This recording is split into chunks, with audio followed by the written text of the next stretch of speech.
Et salut, c'est Nico de VTT Plaisir. Aujourd'hui, on va parler de roues et plus particulièrement de dimension de roues.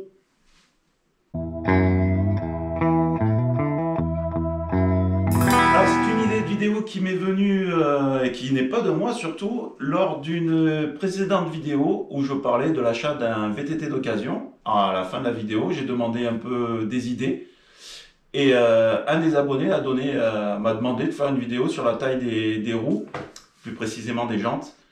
Et donc je m'exécute. Et je ne vais pas vous donner mon avis. C'est-à-dire que sur ce coup-là, je vais vous donner les avantages et les inconvénients du 27.5 et du 29.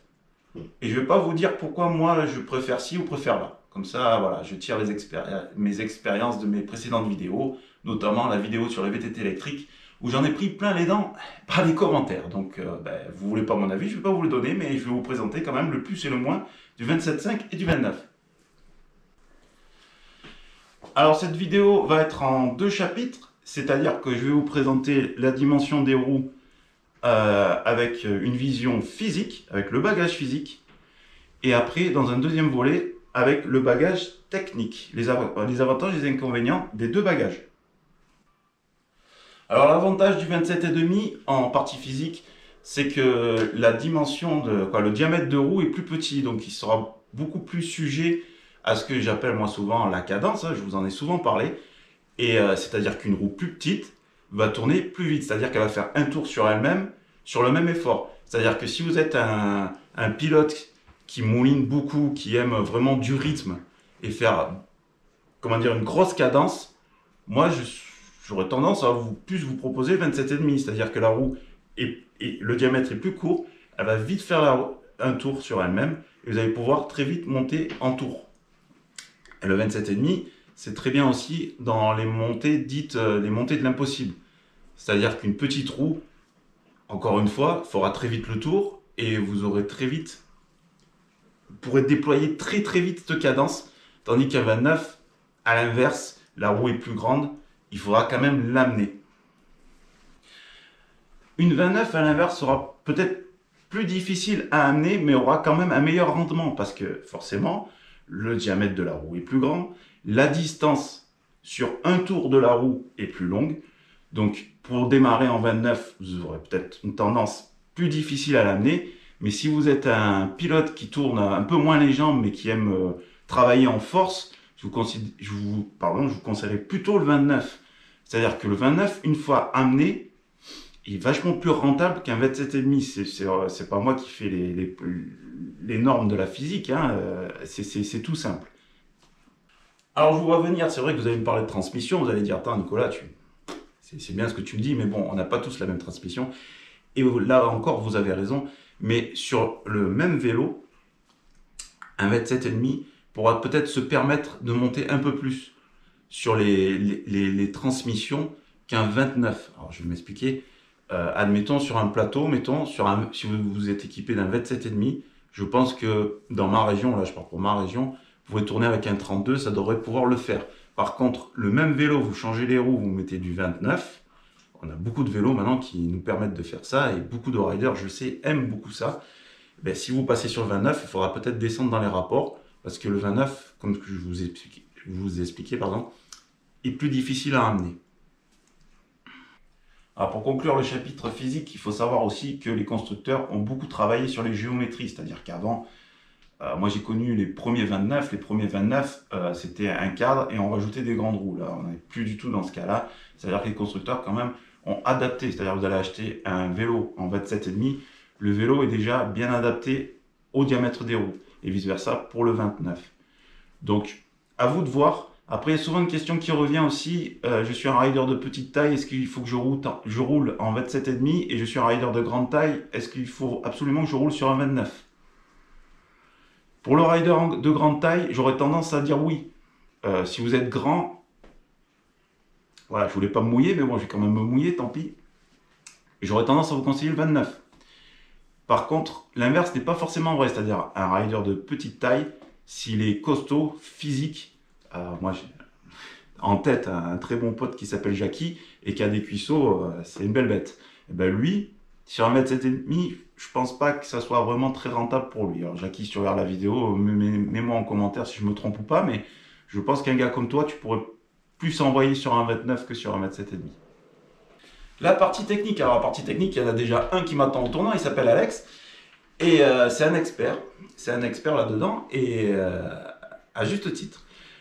27,5 ou 29 en technique et surtout en descente, alors là, il y a vraiment deux écoles. Et la tendance commence à s'inverser. C'est-à-dire qu'avant, en enduro et en all montagne, les riders, la plupart des riders ne juraient que par le 27,5. C'est vrai que les géométries ne mettaient pas trop en avant le 29. Le 29 était très pâteau et surtout beaucoup moins maniable que le 27,5. Alors, je ne suis pas un enduriste confirmé, il est vrai, ni même un all montagne. Moi, j'arrive à peine dans cette discipline-là, mais je commence à voir un peu l'équivalent. C'est-à-dire qu'un 27,5 est plus maniable, plus joueur, même avec les nouvelles géométries.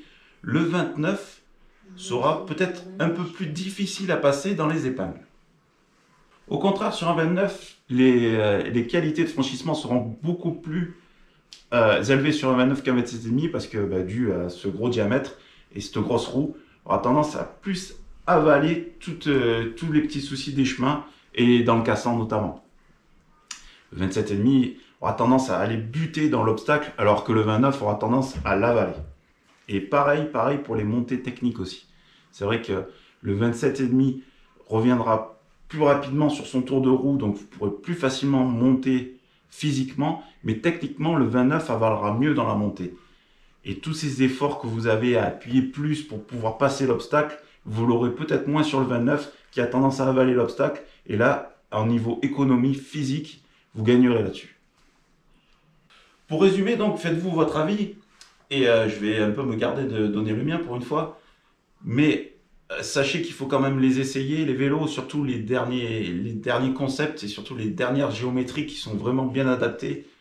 Je vous le disais tout à l'heure, le 29, ils ont fait énormément d'efforts pour adapter ça à des pratiques très sport, voire très techniques, type l'enduro.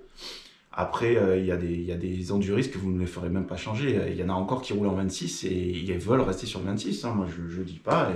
C'est très bien pour eux. Ça fait de la diversité. Donc, choisissez bien, essayez bien les vélos avant. Faites-vous les prêter si vous voulez. Et vous savez que ces dernières années, ils ont créé aussi les vélos où vous pouvez interchanger les roues. C'est-à-dire qu'il y a des grosses enseignes de sport comme des marques comme Scott, Cannondale, Rocky Mountain et Mondraker qui sont disponibles chez mon magasin préféré. Ça vous plaît qu'on vous place un peu des produits, donc je vais vous placer au moins un bon bouclard, donc Cycle Center à Brioles. Mais voilà, donc faites-vous votre choix et ne vous laissez pas influencer par les modes parce que il faut savoir que ça a fait du bien aussi à l'industrie du cycle, tout ça. Hein. Il y avait des 26 qui étaient très performants, on a voulu changer, c'est très bien. Moi perso, j'aime bien le 29. Mais bon, ne vous laissez pas influencer, faites-vous votre propre idée. Ouais, j'espère que cette vidéo quand même vous a plu. C'est pas trop ma spécialité de vous parler de ça, mais bon, on me l'a demandé, je vous le fais. En plus, en période de confinement, j'ai entre guillemets que ça à faire. Hein. Je ne peux pas vous faire des jolies vidéos de sortie. Je tiens aussi à m'expliquer aussi sur la vidéo des VTT électriques qui m'a un peu blessé sur les commentaires parce que je souhaitais un débat et alors beaucoup ont joué le jeu, hein, je vous en remercie, et puis d'autres se sont déchaînés, se sont crus sur Twitter ou Facebook. Et ma chaîne, c'est pas du tout un endroit où on peut déballer toute la haine du monde. Moi, je respecte tout le monde, et notamment les VTT électriques, ou VAE, ou hybrides, vous appelez ça un peu comme vous voulez. Même les motos, moi, je les respecte. Et ce que j'attends un minimum en retour, c'est qu'on me respecte aussi un minimum. Je vous rappelle aussi que l'un des abonnés aussi a eu une très bonne idée, c'est-à-dire de faire une vidéo participative, j'ai toujours du mal. Donc vous m'envoyez, si vous le voulez bien, sur l'adresse de la chaîne, la photo de votre vélo et de votre casque, ou vous sur votre vélo en train de rider, tant qu'à faire. Et si vous voulez donner des infos sur la marque, le modèle, ou sur ce que vous faites, dans quel club vous êtes, ou je sais pas, un peu ce que vous voulez, vous me faites une petite description sur le mail, vous m'envoyez tout ça, hop, à l'adresse de la chaîne. Je vous dis de bien prendre soin de vous et bien prendre soin de votre famille. En ce moment, c'est important. Je vous dis aussi de rester chez vous, de rester confiné, de ne pas sortir. J'ai encore des copains qui m'appellent pour sortir en VTT. Ils sont sur une autre planète, ces gens-là. Je sais pas. Pourtant, c'est des bons copains, mais je sais pas, ils n'arrivent pas à comprendre. Donc, on se sortira de cette affaire, je pense, qu'en respectant les consignes, et c'est pas le cas de tout le monde. Donc, résistez, les gars, résistez, sortez le home trainer, je sais pas. Faites même les offres dans vos jardins si vous avez la chance d'avoir un jardin. Vous pétez pas une cheville, par contre, mais bon. Trouvez des alternatives, quitte à faire des pompes et du renforcement du gainage ou quoi. Je sais, c'est chiant, moi aussi, ça me gonfle. Mais bon, il faut en passer par là. Allez, les gars, à plus, et n'oubliez pas, faites du vélo.